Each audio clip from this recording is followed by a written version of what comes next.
Voilà, j'ai fini de placer les plaques sur tous les plafonds. Je suis vraiment content, parce que c'est un gros boulot, c'est pas forcément super agréable de travailler toujours avec les bras en l'air comme ça. Donc bien sûr, il restera les joints, il restera de l'enduit, il restera encore plein de choses à faire, mais au moins toutes les plaques sont posées, je vais pouvoir ranger le lève-plaque, ça va déjà me libérer un peu d'espace. Et puis, je sais qu'au moins que j'ai fini tous les plafonds, psychologiquement, ça fait du bien, ça permet de voir que ça avance. Donc ça c'est cool. Maintenant, je vais ranger le lève-plaque. Donc je vais mettre un petit coup de map entre les joints, à chaque fois que les plaques ne sont pas bien jointives, même si c'est relativement rare, finalement là j'ai réussi à pas trop mal les poser. En même temps, c'est le dernier plafond, donc je me suis fait la main sur tous les autres. Donc je mets un petit coup de map, je bouge tous les trous, et puis ensuite on peut passer à autre chose. Allez, on y va.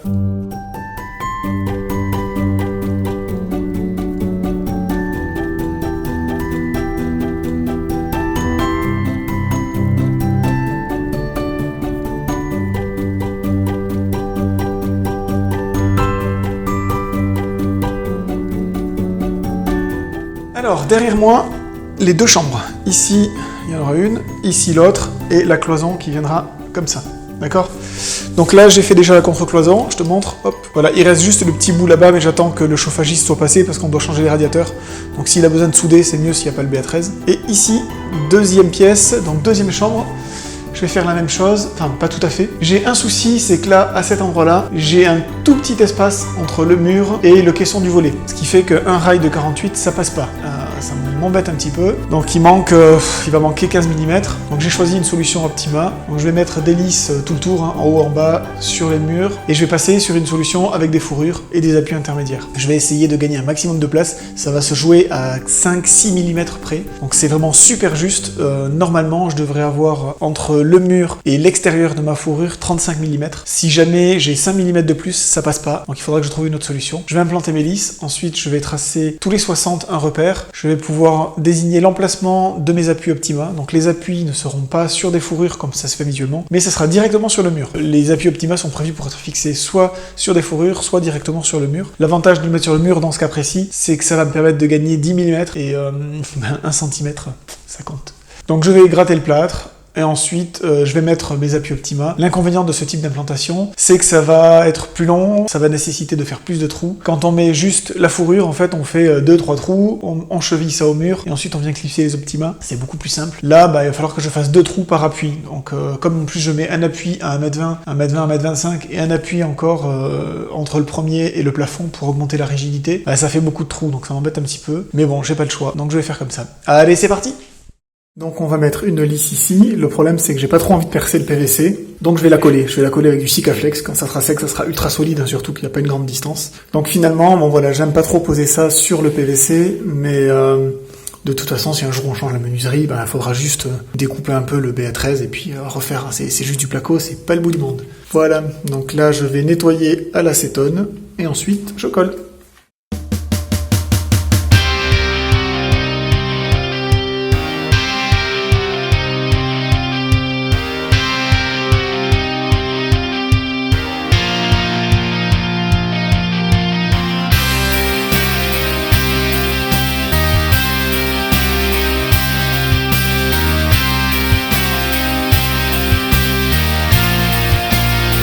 Alors pour mettre en place les appuis Optima, c'est tout simple. Je prends mon laser, je tire un niveau avec un cordex, et ensuite je viens les visser sur le mur, tout simplement. Ensuite mes fourrures, je les découpe, je viens les clipser dans les lisses, donc en haut et en bas, et je les règle pas pour l'instant. Je pose ma laine.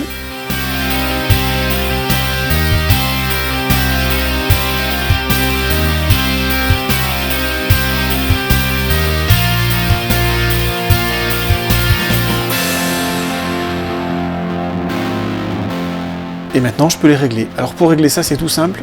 Je prends une règle de maçon de 2,50 m, un niveau, je pose le niveau sur ma règle, je viens caler la règle avec mon pied en bas, et ensuite je viens pousser ou tirer pour avoir l'aplomb. Quand c'est bon, je verrouille l'appui, et c'est tout. Il n'y a rien d'autre à faire, c'est vraiment super simple. Je vérifie l'alignement au cas où, et c'est parfait.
Bon, alors la contre-cloison qui est derrière moi est terminée. On est dans la dernière chambre. Donc comme tu l'as vu, j'ai utilisé le système Optima, j'ai posé mes plaques, ça marche super bien.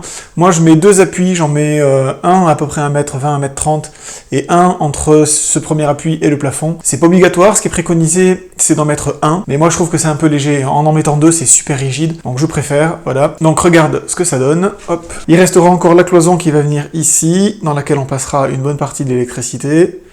Voilà, donc là il y avait juste une prise. Alors tu m'as vu mettre un joint acrylique tout en bas des plaques. Pourquoi je fais ça? Dans les salles de bain, je le fais avec du silicone. Dans les autres pièces, je le fais avec de l'acrylique. Alors le silicone dans les salles de bain, bien entendu, c'est pour l'humidité. Ici, normalement, il n'y aura pas d'humidité. Donc ce joint-là, il va avoir surtout une fonction, c'est d'empêcher le passage des granules de la chape. En fait, je vais mettre une chape sèche, pas facile à dire ça, une chape sèche, Au sol, je vais mettre une chape sèche.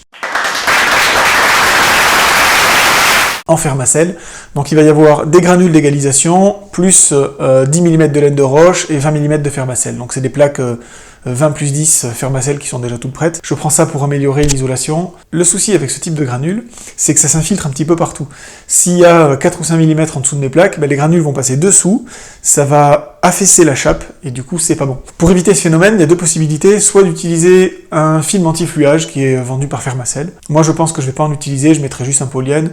Leur film est vendu relativement cher, et c'est pas nécessaire si jamais il n'y a pas de fuite. Je fais ce petit joint tout autour, comme ça, c'est étanche, et il n'y a pas de souci. Voilà, maintenant, je vais faire un peu de rangement, je te mets tout ça en accéléré, et ensuite on attaque l'autre cloison qui est derrière toi. Allez, c'est parti.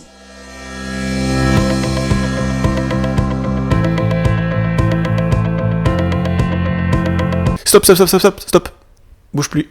Là, tu vois la position que j'ai là, le dos complètement plié. Là, je suis en train de porter et de poser des plaques Fermacell.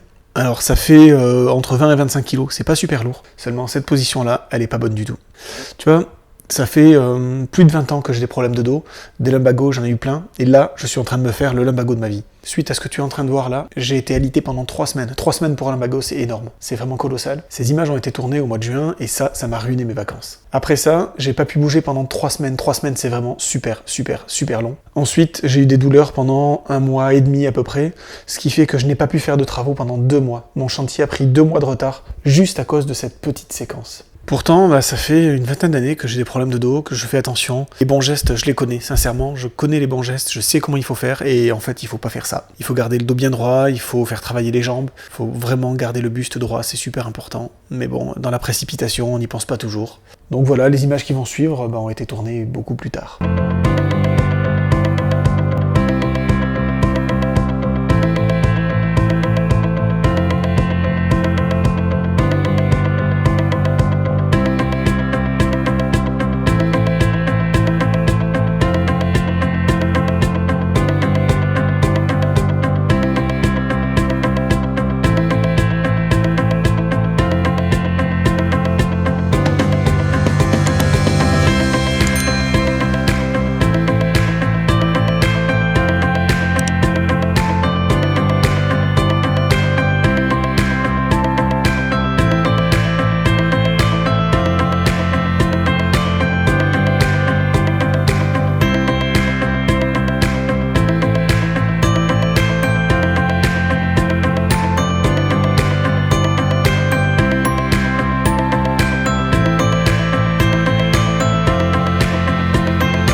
Voilà, la contre-cloison est presque terminée, j'ai posé la laine, il me reste plus que le placo, donc ça va aller relativement vite. Là, je le fais pas tout de suite parce que j'ai mal au dos. Pour moi, ça sera sans doute dans quelques jours, quelques semaines. Pour toi, ça sera tout de suite. J'ai quasiment terminé, il me reste la laine à mettre à cet endroit-là. Je la mettrai après une fois que le placo sera en place et je la placerai de l'autre côté. Ici, on a une alimentation électrique et un câble réseau. Le câble réseau, c'est du grade 3 TV. Ça permet de passer indépendamment de la télé ou du réseau, avec un débit relativement important. Je sais plus, je crois que c'est du 3 ou 10 gigabits seconde. Donc je te note ça ici. Pourquoi je l'ai mis à ce niveau-là? Parce que là, je vais avoir une télé, donc je préfère que ce soit derrière la télé, que ce soit complètement invisible. Et si jamais je mets pas de télé, ben tant pis, je mettrai un cadre ou quelque chose pour cacher. Mais normalement, c'est prévu pour une télévision. Donc un petit bloc de prise, ici ça va être un petit bureau, donc on aura toujours des ordis à brancher, des choses comme ça, donc c'est parfait. Là, j'ai pas terminé, donc j'ai pas encore mis le reste de la contre-cloison, il me reste encore le rail à mettre ici, tout simplement parce que le chauffagiste doit intervenir. Donc je préfère laisser cet emplacement-là complètement libre, surtout que si je mets de la laine de verre avec le craft et tout, s'il a besoin de souder, ça va être un peu galère. Donc on verra plus tard. Là, on va avoir une contre-cloison aussi. Alors, ce qui me gênait, c'était à cette partie-là, voilà. On a la fenêtre qui est vraiment contre le mur. La fenêtre est contre le mur, donc ma contre-cloison, ici, je pouvais pas la mettre jusqu'au bout. Parce que ça, elle serait arrivée à cet endroit-là. Donc là, on peut pas, il y a le caisson du volet, donc il faut que ce soit accessible. Donc ce que j'ai fait, c'est que je l'ai arrêté ici, d'accord? Voilà, donc elle va venir se fermer comme ça. Ici, il va y avoir du placo. Et à cet endroit-là, j'ai tout simplement mis un morceau de placo. Donc c'est pas très conventionnel, je l'ai collé avec de la colle polymère parce que j'avais besoin de gagner un maximum d'épaisseur. Donc j'avais pas d'autre solution, si j'avais mis de la colle à placo, elle aurait sans doute pas tenu parce que c'était vraiment beaucoup trop fin. Voilà, de l'autre côté, donc là j'ai mis un montant pour maintenir ma plaque ici, d'accord? Voilà, donc la plaque est ici, il y a un montant, c'est vissé sur ce montant-là. Donc le montant est repris en haut par un petit bout de rail, et si on descend, voilà, un petit bout de rail en bas, un montant, c'est vissé et ça bougera plus.